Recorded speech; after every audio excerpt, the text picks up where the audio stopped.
Good evening, everybody. I'm going to talk about James chapter 3 tonight for your daily bread. I'm going to read it first because I think it's important to read the Word of God. James 3:1. My brethren, be not many masters, knowing that we shall receive the greater condemnation. For in many things we offend all. If any man offend not in word, the same as a perfect man, and able also to bridle the whole body. Behold, we put bits in the horses' mouths, that they may obey us, and we turn about their whole body. Behold also the ships, which though they be so great, and are driven of fierce winds, yet are they turned about with a very small helm, whithersoever the governor listeth. Even so the tongue is a little member, and boasteth great things. Behold, how great a matter the little fire kindleth. And the tongue is a fire, a world of iniquity. So is the tongue among our members, that it defileth the whole body, and setteth on fire the course of nature, and it is set on the fire of hell. For every kind of beast, and of birds, and of serpents, and of things in the sea is tamed, and hath been tamed of mankind. But the tongue can no man tame. It is an unruly evil, full of deadly poison. Therewith bless we God, even the Father, and therewith curse we men, which are made after the similitude of God. Out of the same mouth proceedeth blessing and cursing. My brethren, these things ought not so to be. Doth the fountain send forth at the same place sweet water and bitter? Can the fig tree, my brethren, bear olive berries, either a vine figs? So can no fountain both yield salt water and fresh. Who is a wise man and endued with knowledge among you? Let him show out of a good conversation his works with meekness of wisdom. But if ye have bitter envying and strife in your hearts, glory not, and lie not against the truth. This wisdom descendeth not from above, but is earthly, sensual, devilish. For where envying and strife is, there is confusion in every evil work. But the wisdom that is from above is first pure, then peaceable, gentle, and easy to be entreated, full of mercy and good fruits, without partiality and without hypocrisy. And the fruit of righteousness is sown in peace of them that make peace. So what I found when I studied this passage, because I'm a point person, so I found it's time we don't be in a hurry to lord it over others, telling them their sins. That's what I got out of that first verse. For far too long we've been self-righteous and pharisaical. It's time for us to put that down. Then we got to realize that we're held to a higher standard. So we need to take care of ourselves before we start picking on others and before we start thinking about their thoughts. We can control a horse by putting a bit in its mouth.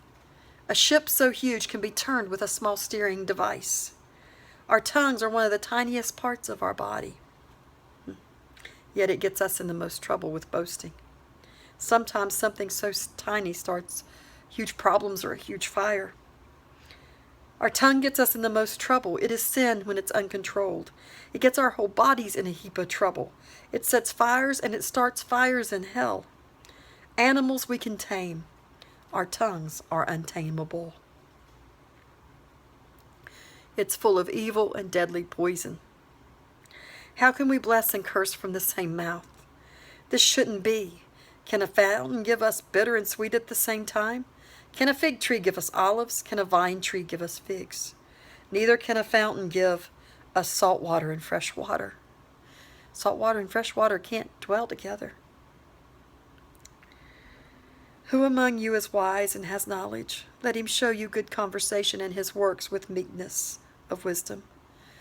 But if you're bitter and you have hatred in your heart, don't be proud of that. Don't lie against the truth. That type of wisdom doesn't come from above, but comes from the earth. It is sensual and it's from the devil. If you constantly want what others have and are always angry, all you'll have is confusion and bitterness or evilness. Wisdom from God is pure. It's peaceful, it's gentle, it's easy to be asked. It has mercy or is forgiving. It has good fruits. It doesn't put anybody else above another person, and it isn't hypocritical. Righteousness breeds peace. Those that are peaceful make others peaceful. And you know, as I think about these points, and as I think about how burdened I've been since last night, that my heart hurts for us. My heart grieves for us. It really does. You know, our tongues may not be tameable as far as what we think is tameable, but if we give ourselves over to prayer and to reading the Word and to fasting, Yeah, I think to a degree we will root out some of those things that cause our tongues not to be tameable. I mean, we always have to check ourselves before we open our mouth and before we speak. We always have to give of ourselves more. We have to take ourselves away. It's like tonight, because of this burden God placed me under, I couldn't stay because I had to come back here because I needed to pray, and I still do.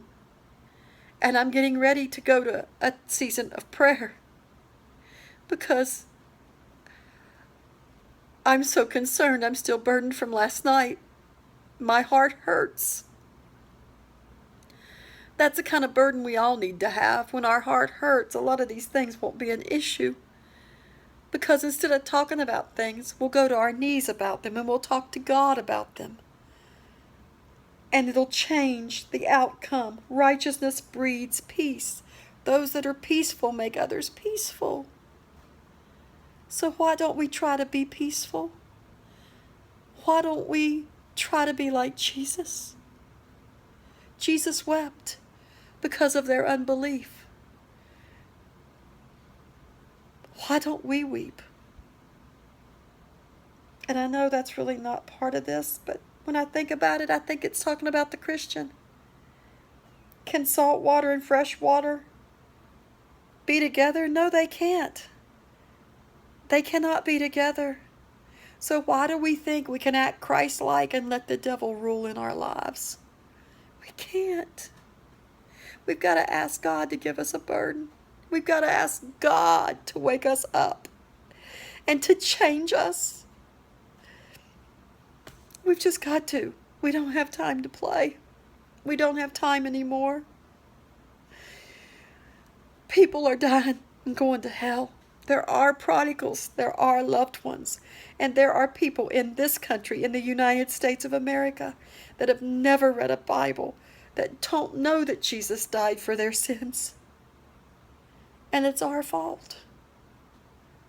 Why are we so caught up in tearing each other down when we should be using our tongue to lift up the banner of Jesus higher and higher? Good night, y'all. I need to go pray.